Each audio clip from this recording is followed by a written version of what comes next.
তরুণদের বাবা যারা অভিভাবক, মা, আব্বা আম্মা, তাদেরকে একটি দোয়া বেশি বেশি পড়ার জন্য আমি নসিহত করব। আমি আমাকেও নসিহত করছি, আপনাদেরকে নসিহত করছি। আমরা যেন সন্তানদের জন্য এই দোয়াটা পড়ি।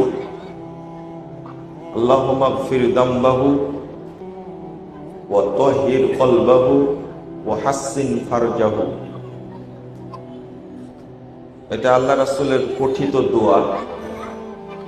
আল্লাহ যেন তার পাপ মাফ করে দেন এবং তার অন্তরকে যেন পবিত্র করে দেন এবং তার লজ্জাস্থানকে হেফাজত করেন। এটা তরুণ ভাইরা, যুবক যুবতী যারা আছেন, বর্তমান যুগে এই দোয়াটি বেশি বেশি পড়া উচিত, যেন আল্লাহ রাব্বুল আলামিন তাদেরকে যাবতীয় অন্যায়, পাপাচার এবং পাপ থেকে আল্লাহ যেন হেফাজত করেন। মুহাম্মদ টেলিভিশন, সত্যের জয় সব সময়।